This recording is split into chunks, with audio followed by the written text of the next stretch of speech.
जीतन राम मांझी जी जो है दलित को ही दो भाग में बांट करके कमजोर करने का काम कर रहे हैं। जिसके गोद में बैठे हुए हैं मनुवादी और सामंतवादी का भाषा बोल रहे हैं। जो जीतन राम मांझी जी के पूर्वजों को हजारों साल तक पढ़ने लिखने नहीं दिया, धन दौलत संपत्ति से वंचित रखा। एक बार फिर से बिहार में जो है अपराधियों का मनोबल दिन ब दिन बढ़ते जा रहा है। आपको नवादा कांड तो पता ही होगा, कैसे एक महादलित बस्ती को जो कि कुछ लोगों के द्वारा फूंक दिया जाता है, जिस पे केंद्रीय मंत्री जीतन राम मांझी तो बयान देते ही हैं कि राजद के समर्थक थे और यादव जाति के लोग थे। अब उनके बेटे जो है संतोष सुमन, वो भी कह रहे हैं कि इसके पीछे जो है राजद के समर्थक का हाथ है। इन्हीं सब मुद्दों पे बातचीत करेंगे। हमारे साथ राजद के विधायक फतेह बहादुर जी हैं। सर, कैसे देखते हैं नवादा की घटना को? जातीय रंग देने की कोशिश की जा रही है। ये जीतन राम मांझी जी जो हैं जिसके गोद में बैठे हुए हैं मनुवादी और सामंतवादी का भाषा बोल रहे हैं,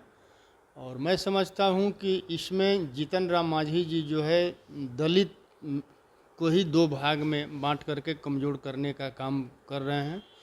जो कि बाबा भीमराव अंबेडकर जी के संविधान से ही आज जीतन राम मांझी जी उसी आरक्षण सीट से जीते हैं और केंद्रीय मंत्री बने हैं। और उन्होंने जो संविधान में हमें एक करने का, हमें ओबीसी एससी एसटी का जो दर्जा दिया है, इस संविधान को ही नष्ट करने का और तोड़ करके ओबीसी एससी एसटी को कमज़ोर करने का काम कर रहे हैं जीतन राम मांझी जी। चूँकि ये जो है उनका भाषा बोल रहे हैं। जो जीतन राम मांझी जी के पूर्वजों को हजारों साल तक पढ़ने लिखने नहीं दिया, धन दौलत संपत्ति से वंचित रखा, और आज उसी के गोद में बैठकर अपने लोगों को ही कमज़ोर करने का काम कर रहे हैं। कि राजद के समर्थक हैं, जो भी आरोपी हैं वो राजद के समर्थक हैं। जो गलत लोग होते हैं किसी का समर्थक नहीं होते हैं।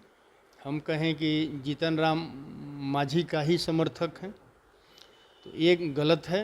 राजद बहुत अच्छा से जो है बिहार के जनता को जो है अभी देख रहा है। राजद जो है एकदम सुचारू रूप से अपने पार्टी को चला रहा है। राजद का कोई समर्थक नहीं है। राजद अपना गौतम बुद्ध के मध्य मार्ग को लेकर के चल रहा है। आप लोगों ने टीम भी भेजी थी सर? हमारा टीम भी गया था, और टीम में सब स्पष्ट है कि जो भी अपराधी हैं वो सरकार का काम है, और जो बिहार सरकार है वो पूरा तरह से फेल है। और 90 के दशक से पहले का बिहार जो है बनता जा रहा है। जिस बिहार में लालू यादव जी ने मुख्यमंत्री बनने के बाद बहुजनों के मुंह में आवाज़ दिया, अधिकार दिया, वो अधिकार फिर से आज जो है सामंतवादियों के हाथ में और मनुवादियों के हाथ में जा रहा है। सर, कहा जाता है कि मतलब प्रधानमंत्री आवास योजना, अगर आवास योजना मिल रहा होता, लोगों के पास ज़मीन होती, तो कैसे झोपड़ी में रह रहे थे सर वो?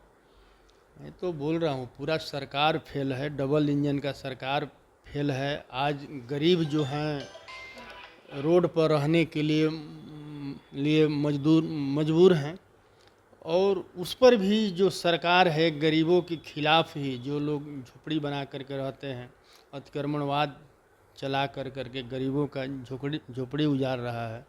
लेकिन बड़े बड़े लोग कहीं अवैध दखल करके जो है बड़ा बड़ा बिल्डिंग बनाए हैं सरकारी ज़मीन पर, उस पर कोई कार्रवाई नहीं हो रहा।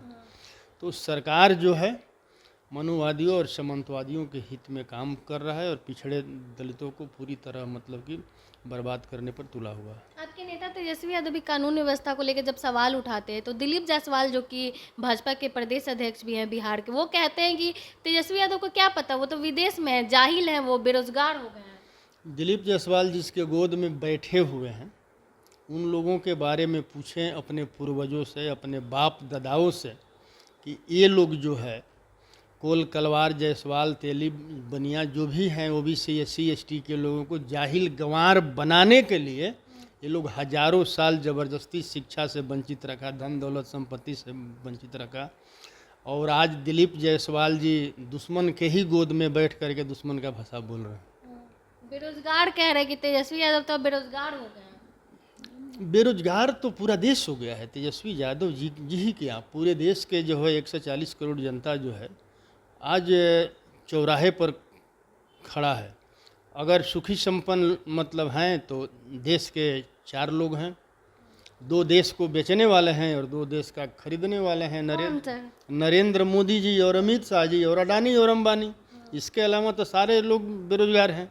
अभी आप व्यवसायिक वर्ग को ही देख लीजिए, ऑनलाइन जो system Modi ji चलवाए, online marketing, बड़ा बड़ा जो मॉल अडानी अंबानी का खुल रहा है, हमारे बिहार के ही नहीं पूरा देश के छोटे छोटे दुकानदार व्यवसायी जो हैं मजबूर हो गए हैं, या तो अडानी अंबानी के बड़े बड़े कंपनियों के मॉल में या तो नौकरी करेंगे या भीख मांगने पर मजबूर हैं।